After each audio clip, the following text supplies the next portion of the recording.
It's the appointed hour. It is a pleasure for me to introduce someone who I've been working with, it seems almost daily, for the past 2 years on a mission that she will describe in today's talk. But first, a little background. Our speaker today, Margaret Meixner, got her bachelor's degree in 2 fields in 1987, in mathematics and electrical engineering, an eclectic mix, but one that I think is serving her well in her current role. And then a PhD at UC Berkeley in radio astronomy under Jack Welch in 1993. Between 1993 and 2002, Margaret was at the University of Illinois at Urbana-Champaign as an associate professor, and then in 2002 moved to the Space Telescope Institute, where she works today. I will mention one of the many interludes in that span of time was here at the CFA in 2009 and 2010, so she's not unfamiliar to many of us. Margaret is not wearing a hat here, but at Space Telescope Institute she wears several hats, one being the title of Distinguished Astronomer, another being the title of Deputy of the Instruments Division, which employs about 150 engineers and scientists and analysts. And she's also a principal research scientist in the Department of Astronomy and Physics at Johns Hopkins University. What brings Margaret to Cambridge this week is a meeting of the Origin Space Telescope Science Technology Definition Team. This is one of 4 missions that is funded by NASA to produce a mission concept for consideration by the 2020 Decadal Review. And today, Margaret will update all of us on the status of the Origin Space Telescope. All right. Thank you. It's been a pleasure working with Gary, too, in this very wide range of expertise, because what I'm going to describe today is really the work of, they said they were going to turn it on. Maybe it's on. It's on my. Is it on? Is it on? Okay, all right, good. Is the work of a small village with lots of different talents. The picture of Origin, this is kind of an engineering artist. We have one of our engineers who's quite talented artistically, and this is taking the CAD drawing and using real colors. This is what it would look like. It's gold, a gold mirror. This is one of the Decadal survey mission studies, and in the past, NASA's been very good about backing and executing those missions selected by the Decadal. And Origin Space Telescope is a study that's going to feed into the 2020 Decadal, and we hope one of these large mission studies are going to be selected. So Origin Space Telescope, I'm one of the study chairs along with my colleague Asantha Kure, is one of 4 Lynx X-ray surveyor, which is in some sense centered out of here in Marshall. The Habitable Exoplanet Observatory, which is centered at the study centers, JPL, and Louvoir. The study center is also at Goddard, so I interact with my Louvoir colleagues sometimes. Now, all these studies, and particularly for Origins, we have made this from the community, by the community, and for the community. The NASA Astrophysics roadmap expressed a community interest in sort of a far-infrared surveyor mission. We've renamed this Origins because we extended the short wavelength range down to 3 microns to capture a very important biosignature case that I'll describe at the end. The Origins Science and Technology Definition Team, this is a picture of us from about a year ago, directly directs the science and the technology development on the study. And then guest observers, all what I'm going to show you are basically science cases that define the mission, but basically this is going to be in the tradition of Hubble and James Webb, where it's basically a community-driven observatory. Community puts proposals in, that's what it will be observing. I'll be spending a lot of time describing the 3 science themes that define the Origins design. And these address basically the 3 basic questions that NASA guides its science cases with. How does the universe work, NASA asks. Origins is asking the question, how do galaxies form stars, build up metals, and grow their central massive supermassive black holes from reionization today? How did we get here? Origins asks, how do the conditions for habitability during the process of planet formation, how do they develop during planetary system formation? Are we alone? And Origins asks, how common are life-bearing planets around M dwarfs? And again, these map and Origins covers all these key questions that the community is curious about. So I'm going to describe a little bit about what Origins is, and then go back to outlining how it's going to address these questions. So Origins, our baseline mission concept, these are some CAD drawings showing its simple architecture. The engineering is optimized for these 3 science cases. There is only one new and simple deployment, and that's the Sun Shield. I have to shout out to Gary because Gary was pushing us. Large rocket, just make it simple deployment. It can launch on one of 2 large rockets, SLS-B, the SpaceX Big Falcon rocket. It's going to orbit at L2. Wavelength coverage is 3 microns out to 600 microns. The telescope size is JWST collecting area size, 25 meters squared. And it gains in sensitivity because it's cold. So the instruments and the telescope at 4.5 Kelvin, and then of course some of the detectors need to even be colder with sub-Kelvin coolers. There are 3 optimized instruments that I'll describe, and the telescope is fast moving, so it can map large areas of the sky, sort of 60 arc seconds per second. And our major technology development path are the detectors, to get the detectors sensitive enough to reach the science. I like this view of the instruments because it shows what the astronomers will be looking at. Up here in bright colors are basically our science optimized selection for the observatory, but we studied sort of a larger suite of capabilities that will also be in the report as upscopes. This is our survey spectrometer. This is our focal plane imager and polarimeter, and we have a transit spectrometer channel. And then as part of the upscope, although not discussed too much, is the HERO, the heterodyne receiver instrument, and then there's a MISC imager as well. So I'm first going to describe OSS, which is the Origins Survey Spectrometer. And as you can see here, how it's going to operate is mapping across the sky. This is the spatial dimension. And in the instrument, it'll spectrally disperse out, but using the slit, mapping across the sky to get the data. This is a very versatile, and it's probably the workhorse instrument of this observatory. This is a functional block diagram just to show the major functions: telescope, beam, steering mirror. This is the interferometer, which, so if you don't have these in here, you get basically all these bands from 25 to 588 microns, all simultaneous with a grading at around R of 300, all that.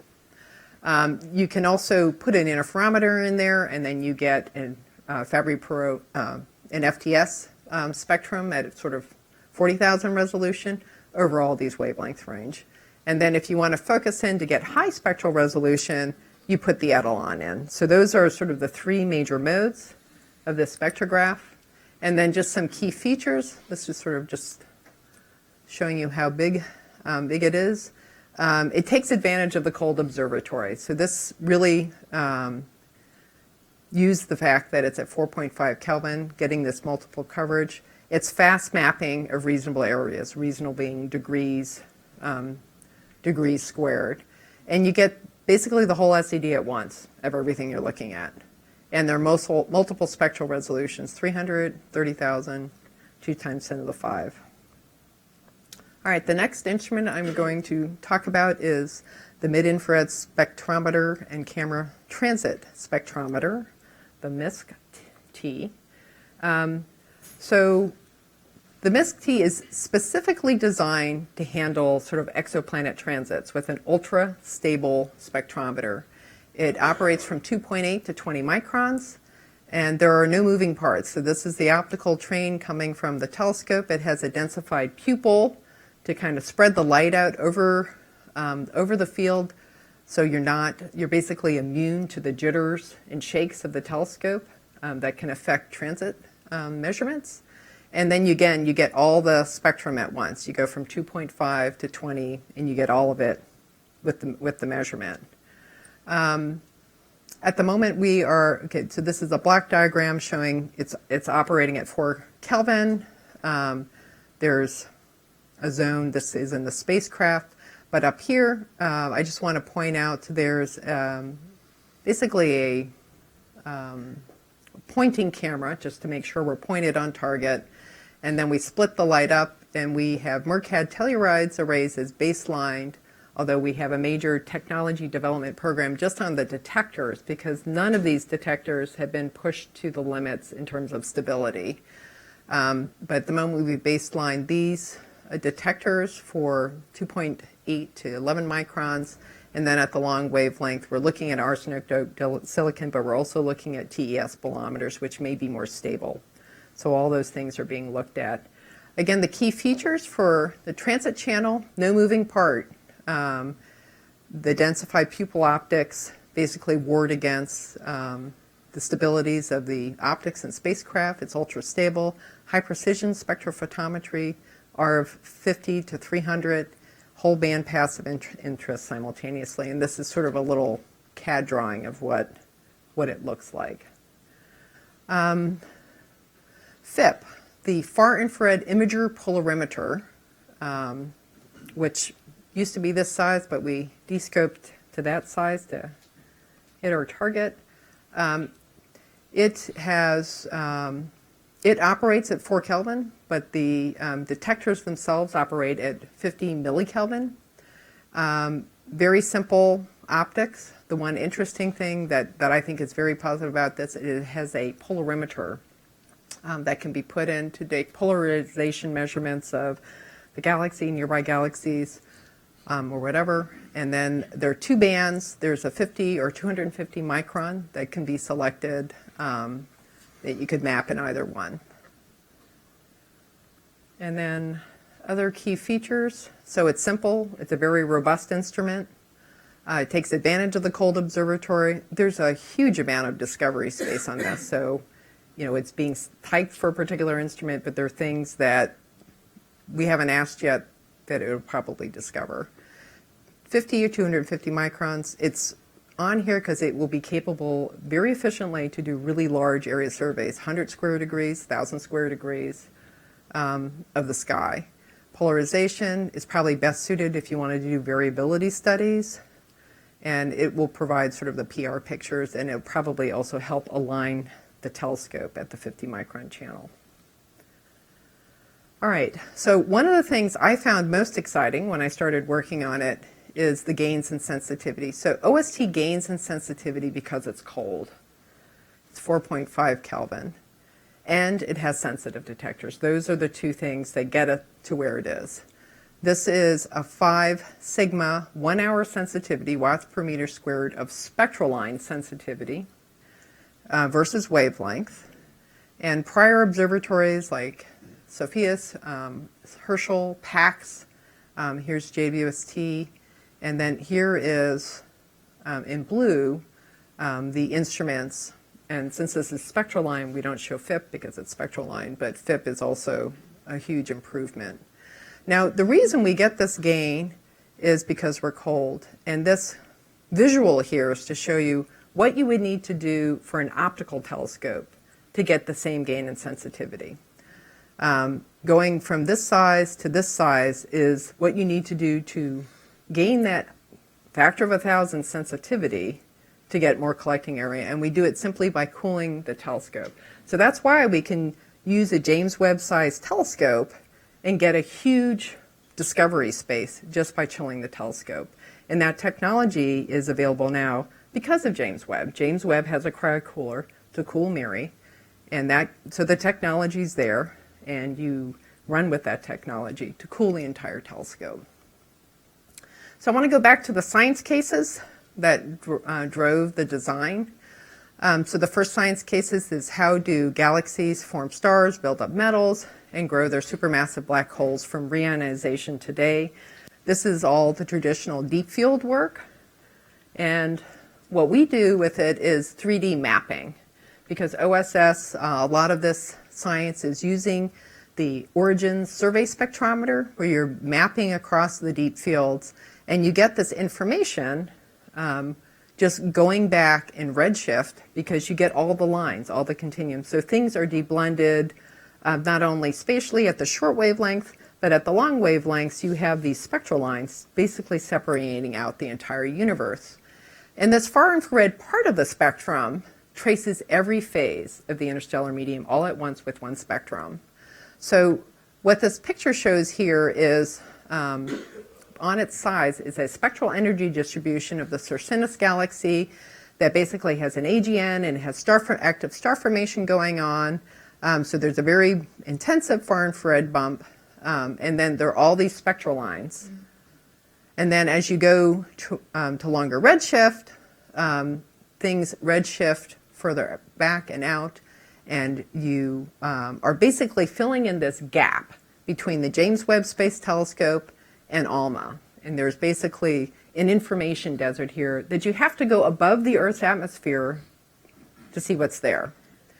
And all these spectral lines, which you get all at once for every point in this picture, you learn about the AGN activity, the feedback, and the star formation all in one go. So it's a very powerful way to probe, this whole question of how do things build up and what is happening in the ISM. I mean, how are all these galaxies this gas turning into stars with a peak star formation epoch?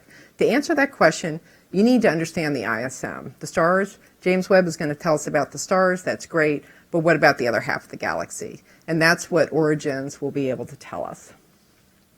Now with FIP, they'll be able to do very large surveys, kind of getting a different kind of pictures, because as we all know in astronomy, we have all these surveys coming online, like WFIRST, LSST. They're surveying large swaths of the sky that are, again, giving us the stars and the starlight. But Origins, if you map these same regions, which could be done very efficiently, you'll learn again about the ISM half. Or if you're redshifting, you can learn about some of the AGNs. So here, you could do large surveys with Origins and FIP, 250 microns. This is a picture of the Sloan Digital Sky Survey Strip 82. It's about 300 square degrees. You could do that in 200 hours. 1,000 square degrees, which is closer to what they're envisioning for the high latitude survey for WFIRST, that could be done in 600 hours to an interesting depth, which is, it's a sizable amount of time, but it's a huge treasure trove of things that would go in the archive.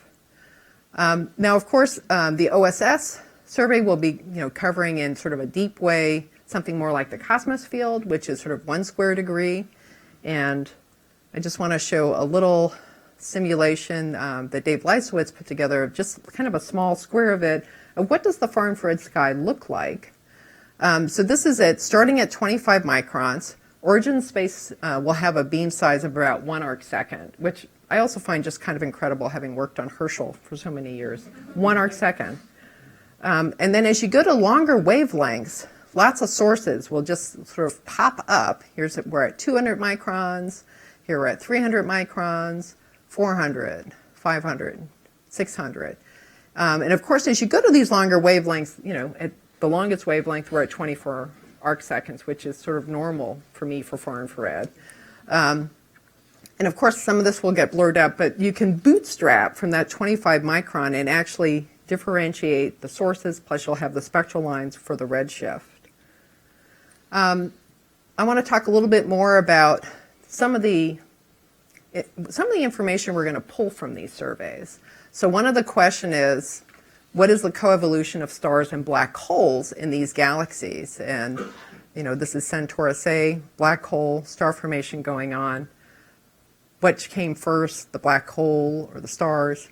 This is something we'll be able to address with these surveys. So here's the star formation and sort of black hole accretion rate history versus redshift. And couple things to point out. So the X-ray shows very nicely the black hole history. And what Origins can do is like look into very dust enshrouded things and offer some information on those things. This is sort of optical star formation rate. And then the infrared star formation rate is quite high, and there's almost a different population traced. So you need to actually look at the dusty sources to even complement what James Webb is going to see. So this, for example, is the star formation history. This is the UV kind of optical. Here's the infrared. It's like half the light's coming out in the infrared. And Whitaker and Pope showed that this happens even down to the lower masses. So it's important just to even understand the whole picture to throw in the infrared. The other thing we're going to do, because we're getting all these lines and we're getting dust features and a dust continuum, is we're going to be able to chart this rise of metals and dust in the universe. So here's sort of the sweep of our universe. First galaxies, reionization, modern galaxies. And remember, James Webb is going to show us these first starlights in these galaxies. But with Origins, you can actually probe the ISM and understand in a very, very robust relative way, because you're using the same lines across all this redshift range, what the metal abundances are. Here we'd be using like the neon lines, the sulfur 4, sulfur 3 lines, these oxygen lines at 88, 82 microns, the nitrogen line at 57 microns. All of this is going to give us basically the metallicity of the gas as we go back in time. And then when you go to the mid-infrared, you have the pH emission. So this is showing, again, metallicity versus redshift range as you go back. And you can see the pH emission, it's a little kind of trounced by all the oxygen lines, but it's underlining there that basically you see pHs from here all the way back to the highest redshift. And the pH lines, even though they won't look the same, you'll be able to trace them if they're there all the way back beyond the epoch of reionization. So you'll learn about dust composition, and with the continuum you can learn just about the dust mass in general. Now for free, with this survey, you can also measure the feedback over cosmic time. This is a simulation from Phil Hopkins of showing how feedback affects, the dense molecular gas, the warm neutral gas, and of course the hot ionized gas. This resolution, you need to look at these like OH molecular line outflows, which are pouring out at thousands of kilometers per second. You'll be able to detect that all the way out at redshift 4, just from the survey. And then of course you can go back with the FTS to actually, study them in detail, but you'll be able to detect all the candidates just from the survey. So that's the first science theme, and that really drives a lot about the spectrometer, but also about the imager. The second science theme is how do the conditions for habitability form during the process of planet formation. And this is a beautiful graphic, I think courtesy of Ted Bergen, showing how the stars form with the disks around them, and then you have the planetary system. And the question is, how do they form? And then the question we ask specifically that's, I think, it's a very unique to Origins, is the mass of water in planetary system evolution. You can't see water from the ground. You have to go into space. And so Origin is going to tell this story, looking at how we evolve in these different stages to understand where the water is, how much of it is there.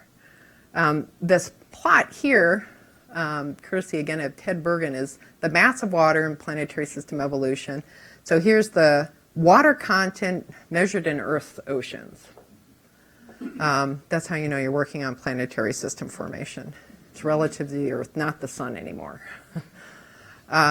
So we have prestellar cores, protostars, so you're kind of evolving to debris disks here. And then we add comets in here because we're going to look at comets in our own solar system to understand about our own solar system. What we have here is Herschel is here in orange, and how Origins is going to do in terms of sensitivity in interesting units like content of Earth's oceans. James Webb is only going to be able to look at the inner parts of disks. That's because of its wavelength coverage. Whereas Origin sees all these phases, and it does substantially better than Herschel And then SPICA is a European mission being studied kind of under phase A's, like Spherix is sort of under a phase A study, just to see will they meet the next mark. And we certainly are superior to that just proposed mission. Here's a close-up on basically a protoplanetary disk on the verge of forming a planetary system. And I just want to point out a couple of lines here. So you have the warm vapor in the inner region. That's where the Earth would be if it's forming. You have the snow line, so further out here, there's a lot of ice, particularly in the midplane, but there's probably lots of gas evaporating off the disk out here. So there's photoevaporated cold water, there's warm inner water. And the expectation, and this is courteous of Klaus Pontoppidan, just huge rotational spectrum, all the water lines you could possibly need to understand what's going on. And as I'll mention in the next case, there's also this HD 1 to 0 line that's also useful. Here's a little sense of, now we're not ALMA. Everyone's seen all those gorgeous ALMA images where you're like seeing all the structure in the disks. We're only, JWST size, but the spectral resolution gets you a lot. And so we're going to, there we go.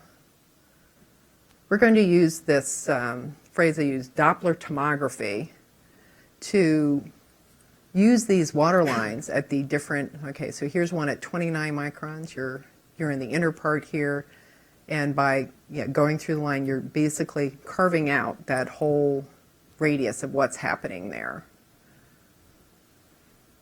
The 179 micron line, which is very key, driver for our observatory, gets you further out. And then, of course, the ground state water line, if it's really cold, would be out on the very outer edge.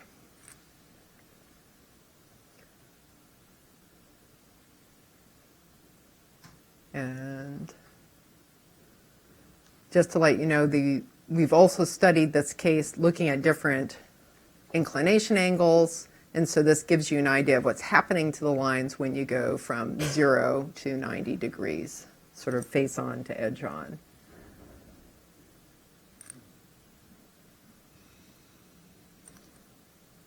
All right. So so the whole trail of water case is very key in determining the observatory. I'm very excited about that case. That's sort of, for sure, we're going to be able to solve that mystery in planetary system formation. And kind of as a bonus, because they're going to do a spectral line survey for this water trail, you get this very important HD 1 to 0 line at 112 microns that is the best proxy for gas mass, which is mostly molecular gas mass in these systems. It's much more emissive than H2. And it's detectable with origins, basically across all the cases. This is something that only will be done with origins. So the SPICA Safari is just too low spectral resolution to pull out these lines. And again, with the OSS high spectral resolution Edaline, you can actually look at the rotational signature of the gas. Here again, this is where Sophia Hermes would be. Herschel kind of saw a little bit of this and said, oh my gosh, we can do this. This is cool. But if you want to get a sample of like how does the gas evolve in the planetary system process, you're going to need to get origins, and you basically get all the disk gas mass, down to like a Neptune mass in these protoplanetary disks across the galaxy. And the little DRM, Design Reference Mission program I put together, has like 1,000 disks. All of this being done with a survey follow-up for about a little over 1,000 hours. So again, kind of a key program thing, but it's remarkable that you can actually be that comprehensive. The last question we're asking is the solar system question, and that is the cometary contribution to Earth's water. There are people who hypothesize that basically, while the Earth was forming, the comets came in, and that's why we live on kind of a water world of sorts. Now, the way they try to determine if the comets actually contributed to Earth's ocean is they detect the D to H ratio using the water lines in these comets. In over 200 comets, Oort cloud, Kuiper belt type comets. And this was a new one on me, but they, again, use a mean ocean water, so Vienna standard mean ocean water. So it's an isotopic composition comparison of the D to H ratio for oceans. This is the number of comets that you could do in a 5-year period, and then this is the maximum equivalent comet activity. There's how active does the comet need to be, and then how many can you see. And so this is 1 hour of integration with OSS to get this key line, this deuterated water line, HDO at 128.8 microns. This is what Herschel gave us. I think they said they studied a limit with 2 comets that they think might be at 5 sigma. So this again gets you 200. So they have 2 comets that are kind of measured. People think about them, but with this you're going to actually be able to nail this problem. You're going to get 200 comets and you'll be able to address whether this is a fairy tale or is actually based in fact. Now, our last science driver, which is driving the design of the transit spectrometer, is how common are life-bearing planets around M-dwarf stars. And so this is an artist's rendition showing that we're going to be looking at planets orbiting M stars. We're covering the spectral coverage from around 3 microns out to 20 microns. And you can see the wide range of molecules we're getting all at once in this system. So we're going to be able to look at methane, nitrous oxide, ozone, carbon dioxide, water, and the language I've learned is that water and carbon dioxide are bioindicators that they can support life and stuff, but that doesn't mean it has life.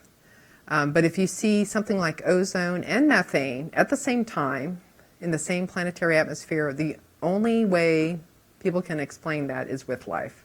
If you just see ozone, they can explain it some non-biogenic way.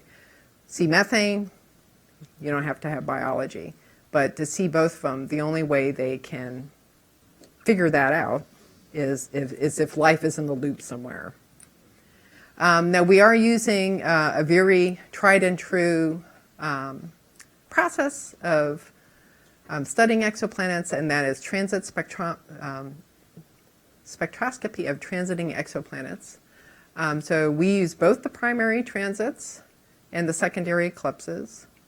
And this is showing the normalized flux versus orbital phase. So we use all this information.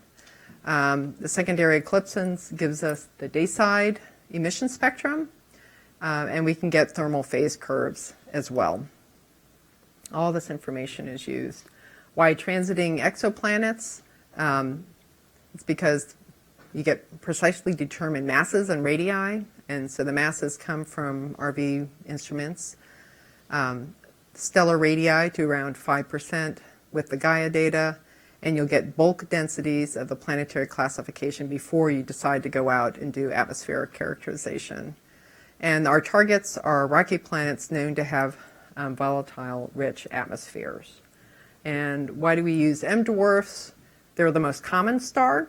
75% of the stars within 15 parsecs are M dwarfs. Rocky planets seem to be common around these stars, and we expect to detect about a dozen habitable zone exoplanets transiting mid to late M dwarfs within 15 parsecs, and there are 4 such planets already known, the TRAPPIST system being probably the most widely known one. The advantages of small rocky planets transiting M dwarfs. So there's larger transit depths, closer habitable zones, so we can use transit spectroscopy as opposed to having to use direct imaging to see them. And then there's an increased probability in the habitable zone.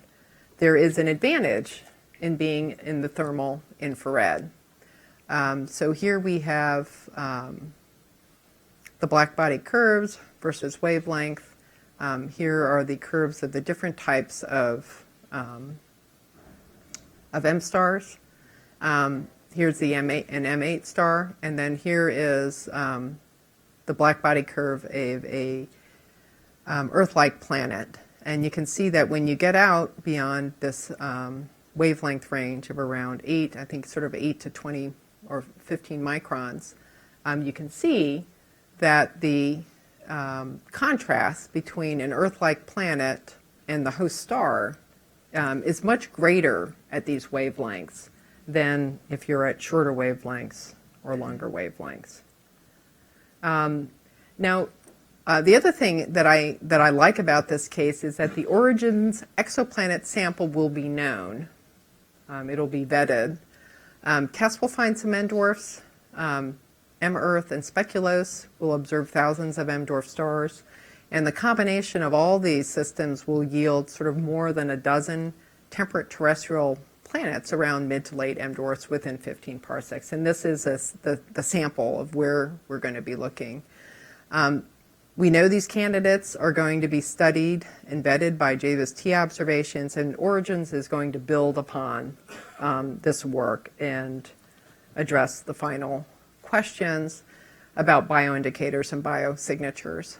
So what we've done to push the system to understand, like, what do we need to create in the spectrometer to make this happen? They use my teammates, and these are Tiffany Kataria, Kevin Stevenson, and Jonathan Fortney, have a team that are working on, and they created a model transmission spectrum for a TRAPPIST-1e-like planet with an Earth-like composition around a M-star with a K magnitude of 8. And it includes these. My understanding is that when you have an Earth-like atmosphere, that this is actually one of the harder cases because it's more tenuous than, for example, in a younger Earth-like system. The composition has, see, in black is all the gas. We have water, CO2, ozone, methane, CO2, nitrous oxide, and gray points here is sort of what Origins will do in terms of the spectrum to pull out these different species. But you can see the wide range of contrasts between what we are most interested in, of course, is seeing in the end is ozone and methane here. This was the reason, by the way, that we have extended all the way down to 3 microns, is this methane feature is very bright and unconfused with other lines. So that's part of it, that we're going to do this transit spectroscopy to pick up CO2 and H2O and then CH4O3 and nitrous oxide.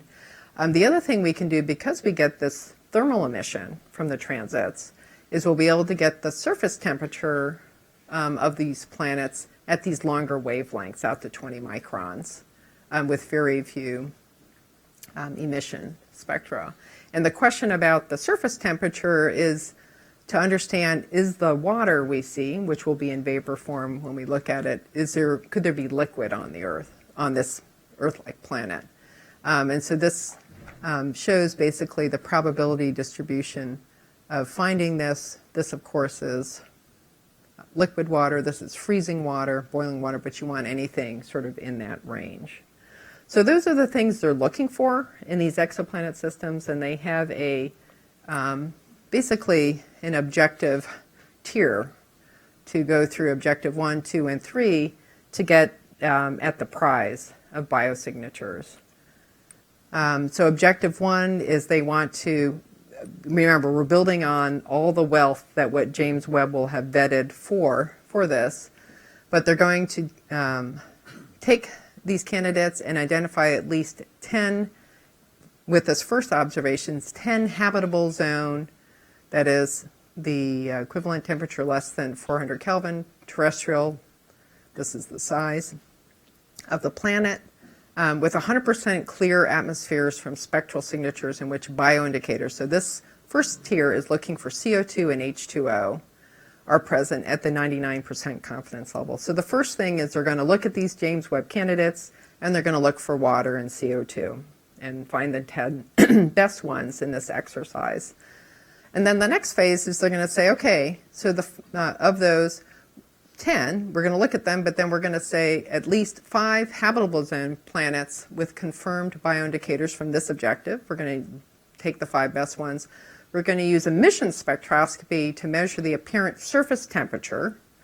and establish the pressure of liquid water, the presence of liquid water, so to better than 95% confidence level. So then they're going to find the ones, well, if it's liquid, then it's more likely there'll be life.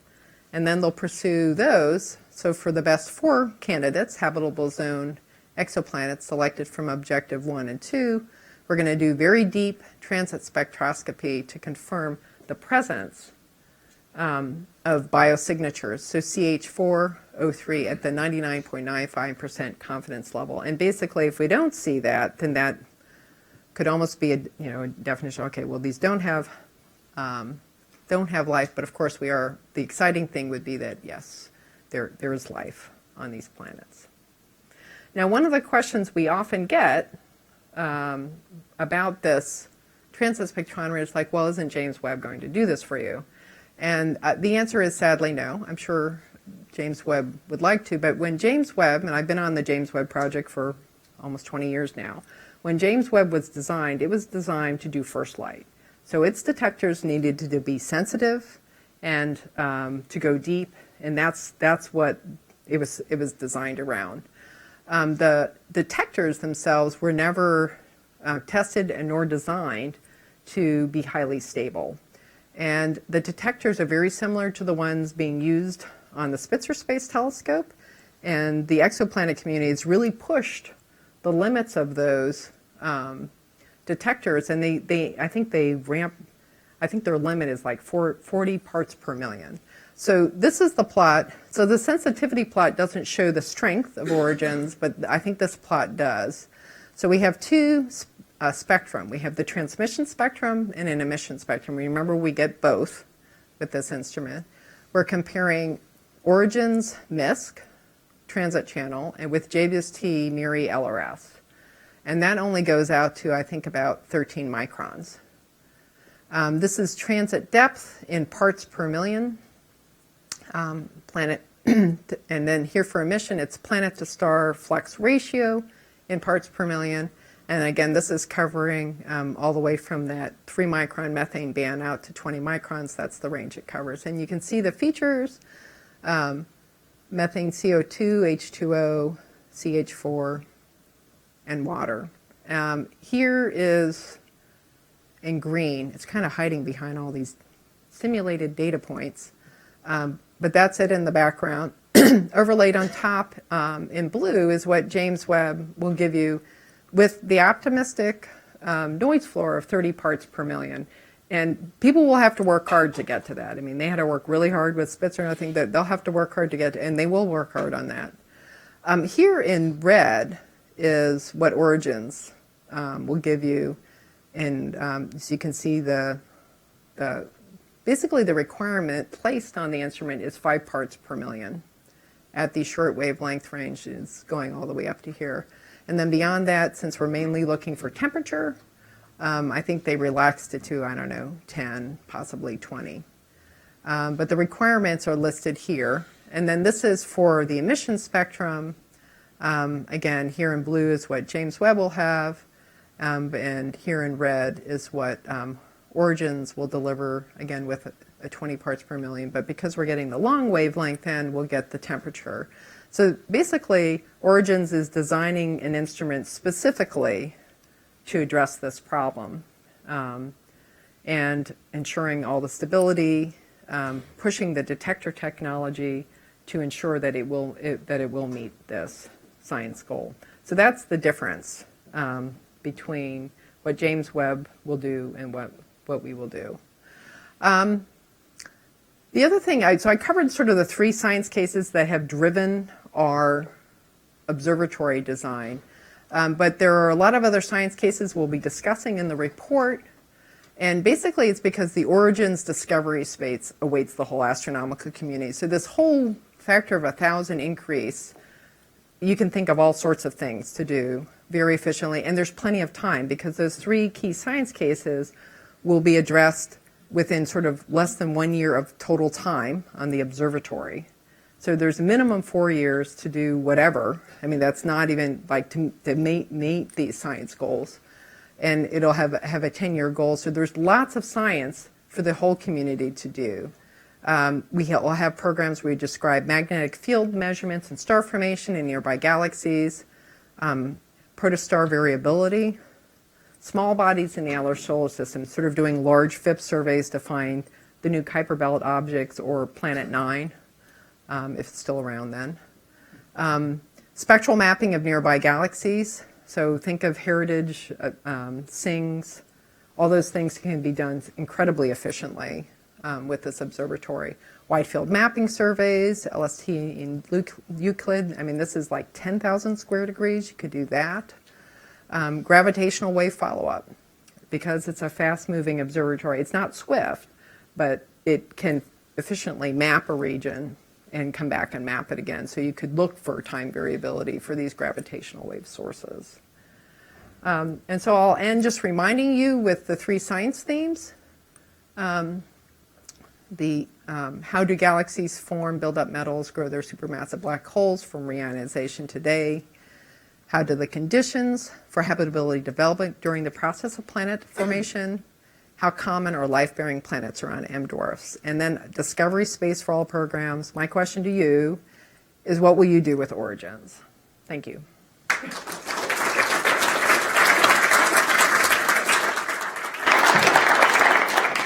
Thank you, Margaret. Questions? You mentioned that if ozone were detected Yes. and simultaneously methane, that would have to be of biological origin. Yes. I would like to understand the argument there. Oh. For example, let me just give you one example. Okay. You could have ozone in an atmosphere and methane near the ground someplace else. You're not resolving the planet so well that you can say they're simultaneously present, even if that turns out Oh. to be only due to biology. Well, sure. I mean, ozone and even on our own Earth, ozone and methane don't originate in the same place. But to get any, I mean, if you're going to chance upon a planet and see these things, they have to have some long life. It has to be stable. It's unlikely that we're going to be detecting, but we're going to get to detect these things. We're not going to be looking for variability. But to have that kind of level of stability, life has to be part of the, if you will, chemical equations going on the planet. And so, well, what I want you, since I'm not an expert, I want you to refer you to a annual reviews article published in the last year by Lisa Kaltenegger, that she outlines very clearly why. If you just see ozone, it doesn't matter. But if you see both ozone and methane, you have to have life in the equation. Too So I have a bad, reading Too assignment. bad Lisa's not here to answer the question. She was here earlier. She was here earlier, but yes, no, she left. But her article is alive. You can read that. Margaret, with the etalon on OSS giving you an arc into the 5, that must be a super narrow wavelength window. Is that tunable, or is it? Oh, yeah. No, it's tunable, not over all to 600. I think it's out to like 180, 190 microns. It's enough to get the things that are pertinent to like the HD line and the water line. One of the issues that came up is the issue of, variability. And so it looks as if you can do a lot pretty quickly. What are the plans for going back to look at some of the fields multiple times? Oh, I think it would be very easy to do variability studies with that. I mean, I think depending on how deep you want to go, because at 50 microns you're not going to get confusion limited. At 250 you'll get confusion limited just going quickly. But you could go back it would be very efficient to have even a very small program, like hours, to do a variability study. Bureaucratic question. What's the estimated cost and how does it compare to HST, James Webb, and the competitor missions in terms of if you put them onto the same scale, like $20? Right. I don't have that answer yet because we just finished the engineering set.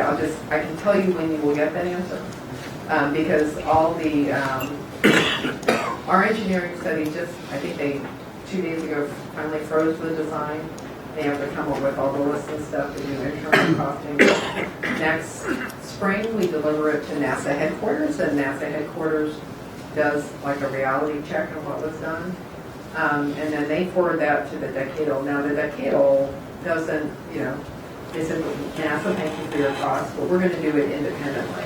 So they have aerospace do a key process that's completely independent of whatever we're going to provide them. And they are going to price out the mission, and that will be done, if you will, in the same way for all the missions. So there will be very good data and information, but I'm thinking it's probably more like a year from now, because for all that process and all that will be public, and that's probably the numbers you should listen to. I can tell you that we did get a request from Paul Hertz, who's leading the studies. He says he'd like to see there be a range in cost, and could we consider targeting $5 billion? Was the request. So It's a total mission cost. Total, yes, yeah. That's not just building it, but it's science operations, funding you all, news origins. But it's also true that you put your design together, and we pick. I think this baseline I showed you is we think we're at a sweet spot for science per dollar. Yes, that was our assessment of what we've done.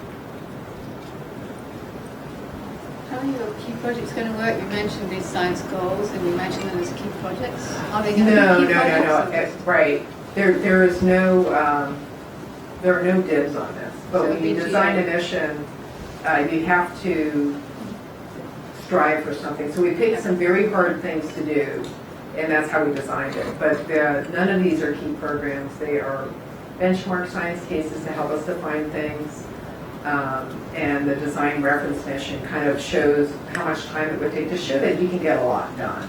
That's the only purpose of them. The team literally is volunteer. It's been a great team to work with. They are all still engaged 2 years later. I'm amazed. But I think it's because it's turned out to be very exciting. So it seems like you have to measure a lot of transits to get any information about the exoplanet atmospheres, right? So how much time, like what fraction of the time is going to be spent in exoplanet science and the rest of the Well, I mean, the case I outlined here, I mean, pretty much we said, okay, for these benchmark cases that really nail something big, we say it's got to be within 2,000 hours. And so these three things, these three key questions, or benchmark questions, if you will, could be done within 1 year of time. And it's a 5-year mission, 10-year goal, so it's a small fraction. So I think that's a powerful observatory to get something really interesting done, but you're not sucking up all the air out of it. Randall? What drove the choice of orbit? What should altitude? It's the thermal environment. So this has to be a cold telescope. I mean, Spitzer did something which was drift away. There's a high data volume, so L2 is a little bit better in terms of getting the data stream back. So that's, but just the thermal environment is so much nicer out there than the Earth. You get the telescope to 35 degrees for free there. So the two cryo coolers bring you down to 4.5 Kelvin. Is there any talk of servicing origins? Yes, we have to address serviceability. Now, we don't have the engineering dollars to do a detailed plan. But we have to discuss sort of what could be serviceable or that we haven't designed out serviceability. So our study manager actually worked on servicing before, and she said one of the key things there is to make everything modular. So all the instruments are modular. That actually also helps with integration and tests because you're not having to wait on all the instruments that can come in independently. And so that's one of the aspects. It's just, you have to be open to it. Of course, NASA's interested, a lot of its portfolio is also human space exploration. And so they're curious, can these be melded? So I wonder what drove you to 6.5 meters? Is it collecting area or is it angular resolution? Oh, it's collecting area. I mean, actually at the outset of the study, the community was trying to think, should we do an interferometer? Should we do a single dish? There was a lot of discussion. I mean, there are pros and cons. We've been completely science-driven from the beginning. We just said, okay, what are the most important questions in your field? Let's gather them, see what we think is the most exciting, and what do you need? And it was sensitivity. People needed sensitivity, and so it's collecting area, and then why James Webb as opposed to something else. At some level, the exoplanet case demands a certain level of collecting area to make it efficient. And I think also the extragalactic, I mean, with this aperture, we can get out to reionization, no problem. And of course, on extreme bright things, we'll see further back. But we get a complete sample out to reionization with this aperture. So that's the science driver. Fair to say that the transit spectroscopy was the key. And that was really what pressed us to make as big a light bucket as we could afford within the cost. And it fits within that rocket. So there's like no deployments because we can fit in the large rockets with that as well. With the sunshade and the current baseline looking like it's not significantly larger than the spacecraft, is the swath of sky visible at any given time smaller than JWST, or is it roughly the same? I think, right, I've sat in on those studies, so it's, the field of regard at any one time is actually very similar to James Webb because of, we don't want to have the sunlight get anywhere near things. So it's about the same, but that also means that any time of year we will see the whole sky at some point during the year. What is the estimated lifetime, and what is the limiting factor that might fail and cause the mission to end? The only the only thing that's inexpendable, as it were, is rocket fuel. We're completely on cryo coolers, and the cryo coolers are very reliable. Mike DePiro, who's our architect, is a cryogenics engineer, and he said basically a cryo cooler has never failed in flight. They have turned them off, but it's never failed in flight, and that they're very robust. So I would say it's propellant. And so that when people talked about serviceability, they said, well, I don't know, maybe you can go refuel it as a sort of a simple, fill up the rocket propellant. But if you didn't refuel, how long would it live? Probably over 10 years. I mean, I think James Webb has this 5-year requirement, 10-year goal, and because of various things, basically the fuel is much longer than 10 years. And if you make observatory operations very efficient, I mean, that's the whole story, like gaining life to the observatory. So. Designed for 10, but with a very substantial conservative margin. Yes, for the propellant. How far beyond the state-of-the-art are your detector requirements? I think it's significant. I mean, I think there's I don't have those slides with me. I have hope on it because it's a developing field. But I would say we need to improve sensitivity for that OSS spectrometer by an order of magnitude. And so I've talked to people about that, and they said, well, actually, they've never had a reason to push the technology. They were on Herschel, which is like 85 Kelvin. So they haven't really pushed like the TES and the MKIDS technology to where it could go. We don't want just more sensitive, but we want large format. So both those things are factors in our detector development program. Features both TES, transition edge sensor bolometers, and MKIDS to basically be funded in parallel until someone doesn't need a goal, and then we go with that. It's interesting that you could. I mean, FIP doesn't have the same requirements as OSS. It can live with. I think it needs a factor of few more than you're doing now to do FIP. To do OSS, you do need that order of magnitude improvement. So we will be pushing for that. And on the stability requirement, I mean, that's going to be a test. I think they'll probably look at. We would fund both Merckhead.